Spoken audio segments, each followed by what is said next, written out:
Hey guys, how's it going? This is Dave, and this is a video walkthrough of a level I recently created in the Atmosphere beta called Platformed World 1.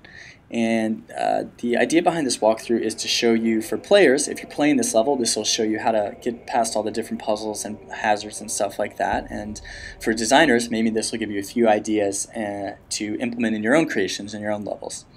So let's get started.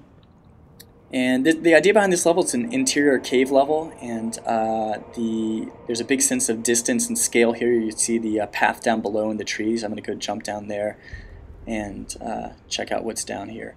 So at any time, if you fall down, you're going to land on this ground instead of falling down into the atmosphere like usual in other levels.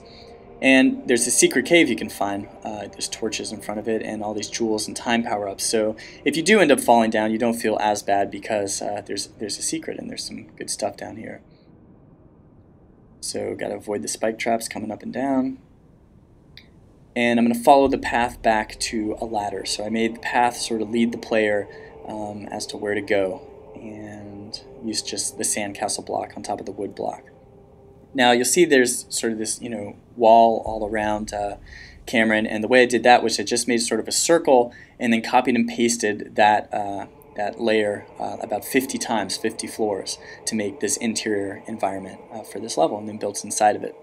So now we come to our first little puzzle, and I go to that spike trap, and then I know I can't make that jump, so there's got to be something up. I see there's jewels hanging in midair, so I'm going to go and trigger these moving platforms. And what's cool about this is if you make a moving platform end in a curved hook, it's going to stay in place and it's not going to keep on cycling back and forth between the paths. So it made this nice little bridge that I can get across. And now I'm moving up to a different puzzle, and I'm going to climb up this ladder, and I see that there's jewels hanging in midair, so I know something's probably the same. I'm going to need to trigger those moving platforms to get over to that checkpoint flag over there. So I'm going to go, I see one over here, got to get past these spikes. So just trying to make these different type of traps and puzzles, you have to go and activate certain things to get through the level. It's a falling platform, okay, got by that. Keeps on floating down. I modified its properties so it just keeps on falling for a long time. And these two fireball birds, that's a little difficult. That's the most difficult one to trigger, but I got it. And now climb back up the ladder, and the bridge should be created now. And the same sort of principle, I used the curved ending for these moving platforms so they'll stay in place. And I know Cameron can only make 2 square jumps. That's without any power-ups, so that's the way that I made them. So you have to trigger each one to get across. Now here's another moving platform. This one moves pretty slow, and the idea here is that you need this platform, you need to sort of follow it and use it to get across. So this jump right here is 3 blocks. I couldn't make it unless I had this moving platform, so I need to use it to get across. And I'm going to wait for it. And the moving platform, in the meantime, the motion path is going under these columns, so I wouldn't be able to ride on it, but it sort of hides it from view. Now there's these spike hazard traps. I got the jewel there. Just a little bonus, a little extra challenge. And it's the same sort of principle. I see a jewel hanging in midair, so I'm going to wait for this moving platform to have its final resting place there. And then running jump, make my jump, and over here again. And then there's one last hazard before I get to another checkpoint. And these 2 spike traps, I combined them to make them a little more deadly. I changed the speed and orientation of them to make it a little more tricky and random.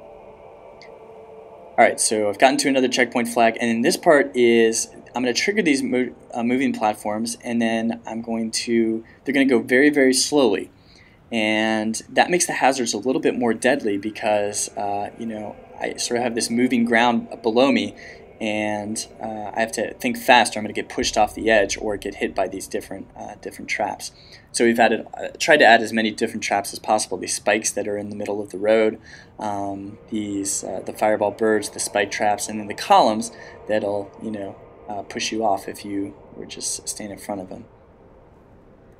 Now here I'm going to do another secret. I'm going to go behind the bird and just wait for these moving platforms to come by instead of worrying about those spike traps and columns over there.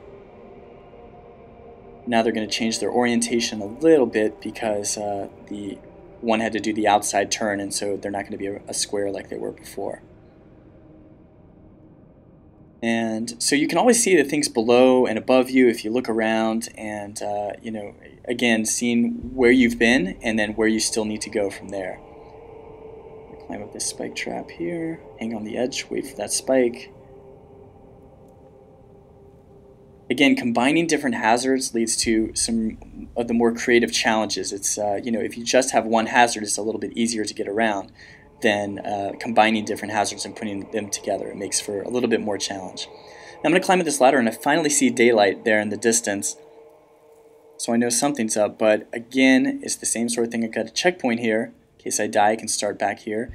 And it's the same sort of thing where I'm going to have to trigger a whole bunch of blocks, moving platforms. And I see all these platforms below me, and that's the way I'm going to have to do it. So, oh, that was a nice jump. Trigger my first platform. Now, a way that I blocked, you would be able to ride that all the way up, but I have columns that the path actually goes through, so you can't actually ride them all the way up to the bridge. Here's a little another puzzle where some of these moving platforms, only one of them works and the others don't, and you have to find which one it is, but I knew which one it was, so I couldn't ride it all the way up to the top and sheet.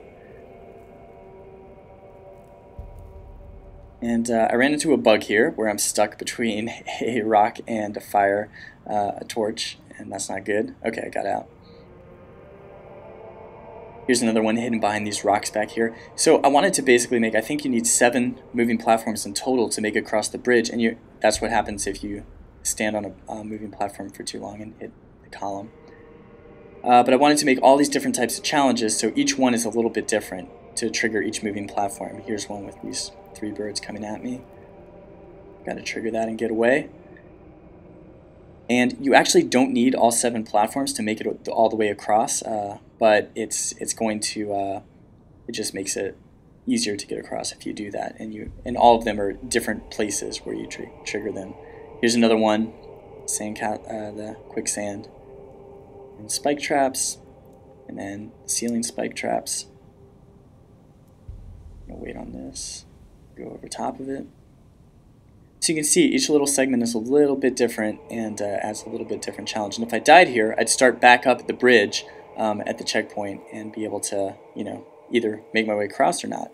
This is a difficult jump right there. Got to jump around this column. I better get out or it's going to knock me down. Okay, and that should complete the entire bridge. All the platforms should be across now, so I can make my way back up to the top. Get past the quicksand. And there's a few other hidden secrets and treasures around here, but I'm not going to worry about those right now. But you can add those in just for completionists. Eventually we'll have a feature where you say the percentage of treasures that you've collected in a level, so you can, you know, try to get 100%. And the bridge has been created now, so I can go across. I see all the stuff below me, and I finally made it to the finish line. And it's a nice little forest, you know, garden. So here's the whole level you can see from the outside for the first time, and pretty huge. And go to finish flag and beat the level. Alright, so that's it. Thanks guys for watching, and if you want to play this level, you can search for Platformed, Platformed, in the Play browser and play through it. And you can also edit it too and pick apart what I did and see the different sections and how I went about doing that, and then make stuff that's even cooler in your own creations. And you know, I think you learn the most about designing levels from looking at how other people did things, and that's how I learned how to do some of the stuff in this level. I didn't even know you can make those bridges and make moving platforms stop in midair. And then I was checking out some levels made by a user called Meloian, who made the Platform Race series and the Halloween level Lost, which we featured in a Jumpstart episode recently. And I saw how he had created these things, and I was like, oh, that's awesome. I bet I can make a level using some of those ideas. So that's a great way to learn and get inspired by different, you know, different atmosphere techniques that people are doing, because there's a lot of cool stuff going on, and there are a lot of levels that are way more interesting and engaging than this one. So check it out. If you guys liked this episode or this walkthrough, let me know.